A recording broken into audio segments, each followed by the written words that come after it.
میں نے یہ سفر 1 اکتوبر 2022 کو اپنے گھر اکاڑا سے ہی شروع کیا، اور اس سفر میں میرے پاس ایک بیگ تھا جس میں کچھ کپڑے تھے اور ایک ایکسٹرا شوز تھا، ایک امبریلا تھی، ایک رین کوٹ تھا، ضروری میڈیسن تھی اور ڈرائی فروٹ تھا، ایک پاؤڈر جو کہ سادہ ہوتا ہے وہ تھا تاکہ پاؤں پہ پسینہ نہ آ سکے، اور پاؤڈر لگا کے سوکس پہنتا تھا تاکہ پسینہ نہ اور چھالے نہ بنے، اور پاور بینک اور چارجر جو ہے وہ اس بیگ میں میرے ساتھ تھے۔ یہ بھی بتائیے گا کہ آپ نے کیا سوچا تھا کہ یہ سفر آپ جو کرنے جا رہے ہیں اور یہاں سے گھر سے نکلے ہیں تو ذہن میں کیا تھا کہ یہ سفر کتنے وقت میں آپ مقرر کر لیں گے، یہ کتنے مقررہ وقت میں یہ سفر آپ مکمل کریں گے؟ آپ کے ذہن میں تو ہوگا کچھ، اس بارے میں تھوڑا سا بتائیے گا۔ میرے ذہن میں یہی تھا کہ تقریباً کوئی 7 ماہ کے اندر جو ہے میں یہ سفر مکمل کر لوں گا، لیکن الحمدللہ میں نے 6 ماہ اور 13 دن کے اندر اپنا یہ سفر مکمل کر لیا، اور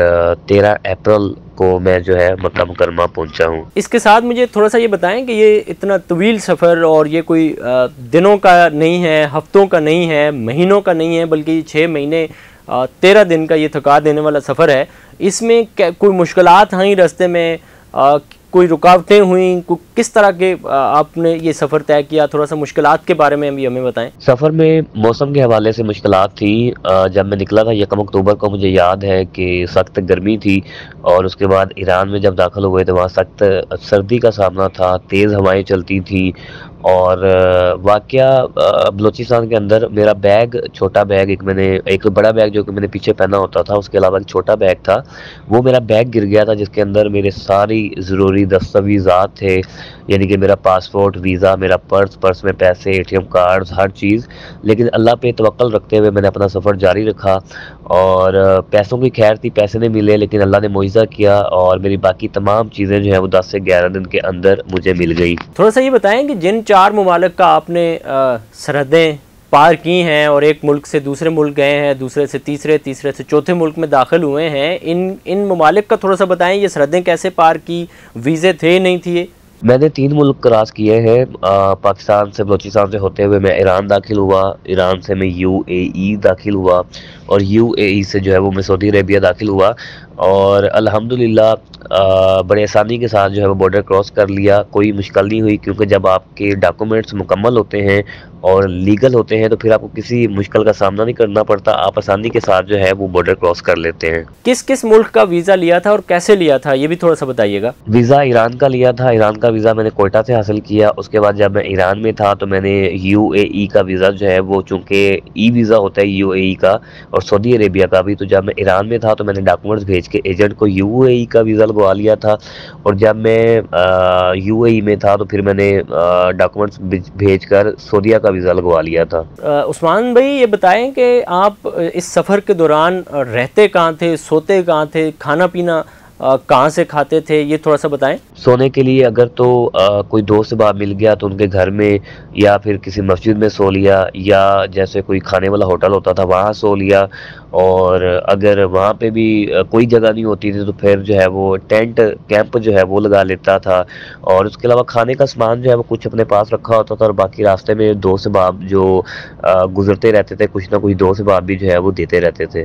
اس کے ساتھ یہ بتائیں کہ گئے تو آپ 6 مہینے 13 دن میں ہیں، واپسی کیسے ہوگی؟ واپسی پیدل آئیں گے یا ظاہر ہے آپ یہاں سے گئے ہیں تو واپسی بائی ایئر ہوگی؟ نہیں، واپسی پیدل آنے کا ارادہ نہیں ہے، واپسی جو ہے وہ انشاءاللہ بائی ایئر ہوگی۔ یہ تو آپ کا سفر تھا جو آپ نے حرمین شریفین کے لیے کیا اور پیدل کیا، اور یقیناً یہ ایک بہت بڑی بات ہے، لیکن اس کے ساتھ یہ بتائیں کہ کسی اور جگہ کا بھی اس طرح کا پیدل سفر کیا ہے اس سے پہلے پاکستان میں؟ اس سے پہلے 2021 میں نے اکاڑا سے پاکستان چائنا بارڈر تک پیدل سفر کیا تھا، پرامن پاکستان کے لیے، یہ بتانے کے لیے دنیا کو کہ پاکستان جو ہے پرامن ملک ہے، ایون کہ آپ یہاں پیدل بھی سفر کر سکتے ہیں، اور وہ سفر میرا 1270 کلومیٹر تھا اور میں نے 34 دن میں طے کیا تھا۔ تھوڑا سا یہ بتائیں کہ یہ شوق کیسے ہوا آپ کو، کس طرح کا، یہ کہاں سے یہ ذہن میں آیا کہ اس طرح کا پیدل سفر کرنا چاہیے، اور ملک کے اندر اور پھر ملک سے باہر؟ جی، میں اسٹوڈنٹ ہوں، میں یونیورسٹی آف اکاڑا سے BS میس کمیونیکیشن کر رہا ہوں، میڈیا کی پڑھائی، اور میرے 6 سیمیسٹرز ہو چکے ہوئے ہیں، 2 سیمیسٹرز رہتے ہیں جو کہ میں فریز کروا کے آیا ہوں، اور واپس جا کے انشاءاللہ جو ہے وہ میں شروع کروں گا، اور ساتھ میں کچھ ڈیجیٹل مارکیٹنگ بھی کرتا ہوں، اور شوق مجھے پیدل چلنے کا شوق تو شروع سے ہے، اور جس در پہ میں آیا ہوں اس در پہ آنے کی خواہش ہر انسان کی ہوتی ہے۔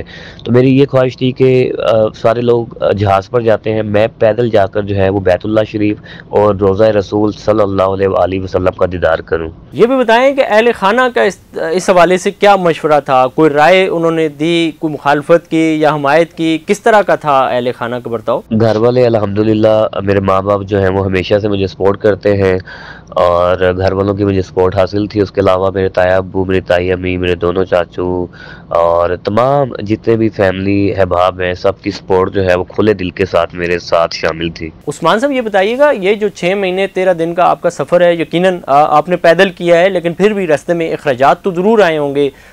کس قسم کے اخراجات تھے؟ کتنے اخراجات آئے ہیں ٹوٹل؟ اس سفر کا جو خرچہ ہے وہ تقریباً ایک میرے اندازے کے مطابق 15 لاکھ ہے، لیکن یہ میرا اندازہ ہے، خرچہ جو ہے اس سے زیادہ بھی ہو سکتا ہے۔ اس کے علاوہ آپ کی خواہش کیا ہے؟ آپ کیا کرنا چاہتے ہیں؟ کیا کچھ پانا چاہتے ہیں؟ مستقبل میں کیا ارادہ ہے؟ جی، اس کے بعد واپس جا کر جو ہے وہ میں پہلے اپنی پڑھائی مکمل کروں گا، اور انشاءاللہ بس آگے جو ہے وہ ٹریولنگ کو ہی لے کر جو ہے وہ میں آگے چلنا چاہتا ہوں۔ راستے میں جو لوگ آپ کو ملتے رہے ہیں ان کا رویہ کیا تھا؟ وہ خوش تھے؟ انہوں نے کوئی استقبال کیا؟ کوئی واقعہ اس حوالے سے؟ راستے میں لوگوں کا رویہ الحمدللہ بہت زیادہ اچھا تھا۔ پاکستانیوں نے پاکستان کے اندر، ایران کے اندر، UAE کے اندر، سعودی عربیہ کے اندر اتنا پیار دیا کہ ان کی محبت کا کوئی اندازہ نہیں ہے، اور الحمدللہ سفر میں کوئی ناخوشگوار واقعہ پیش نہیں آیا۔ ایک واقعہ بلوچستان کے اندر بیگ گرنے والا آیا، جو کہ میں نے اوپر بتا دیا ہے، باقی الحمدللہ سفر جو ہے بہت بہترین رہا۔ کسی بڑی شخصیت سے ملاقات ہوئی ہے؟ نہیں، کسی بڑی شخصیت سے ملاقات نہیں ہوئی، اور سعودیہ کے بھی کسی حکام سے جو ہے وہ ملاقات نہیں ہو سکی۔ وہ ملاقات اگر ہوتی ہے تو اس کے بعد ہی کچھ پتہ چلے گا۔ یہ 15 لاکھ کے اخراجات آپ بتا رہے ہیں، یہ کیسے آئے اتنے زیادہ اخراجات؟ کس چیز پہ؟ 15 لاکھ کے جو اخراجات ہیں، اس میں حج کی فیس جو ہے وہ تقریباً 10-11 لاکھ روپے ہے۔ اس کے علاوہ ویزاز کے پیسے، رستے میں ہوٹل کے پیسے، کھانے پینے کے پیسے، اور باقی چیزوں کے کچھ پیسے۔ اس روانی سفر میں کوئی ایک ایسا واقعہ آپ ہمارے ناظرین کو بتائیے گا جسے بھول نہ سکتے ہوں۔ اس کا سب سے بڑا لمحہ خوبصورت وہ یہی تھا کہ بڑی خوبصورتی کے ساتھ اور خیر و عافیت کے ساتھ جو ہے میں مکہ مکرمہ پہنچا، اور میں مدینہ منورہ پہنچا، اور میں نے عمرہ ادا کیا، اور روضہ رسول کو جو ہے وہ دیکھا، اور یہ لمحات میں کبھی نہیں بھول سکتا۔ روحانی برکات کو جو ہے وہ محسوس ہی صرف کیا جا سکتا ہے، باقی بتایا نہیں جا سکتا۔ جو انسان یہاں پہ پہنچتا ہے وہ اس کی ایک عجیب سی کیفیت ہوتی ہے یہاں پہنچنے کے بعد، بس اسے جیسے ایک سکتہ سا طاری انسان کے اوپر ہو جاتا ہے، اسے یقین نہیں ہو رہا ہوتا کہ خانہ کعبہ جو ہے وہ اس کے سامنے ہے، اور وہ بیت اللہ شریف کا دیدار کر رہا ہے، اور روضہ رسول صلی اللہ علیہ وآلہ وسلم کا دیدار کر رہا ہے۔ تو بس اتنا کہنا چاہوں گا کہ یہاں پہنچ کر جو ایک سکون ہے، جو ایک تسکین ملتی ہے آپ کو، وہ دنیا کے کسی کونے میں بھی آپ کو نہیں ہوتی۔ جی ناظرین، آپ نے یہ بہترین انٹرویو ملاحظہ کیا ہے، اور یہ جب پاکستان آئیں گے انشاءاللہ ہماری پھر بھی کوشش ہوگی کہ اس سفر کی مکمل روداد 1 to 1 آن اینڈ آن ان کے سامنے بیٹھ کے آپ کے سامنے پیش کی جائے۔ مزید آپ ان سے کس طرح کا سوال پوچھنا چاہتے ہیں یہ بھی بتائیں گے، ہم آپ کو ضرور اس سوال کا جواب لے کے دیں گے۔ اسی کے ساتھ اپنے میزبان عظمت خان کو دیجیے اجازت، اللہ نگہبان۔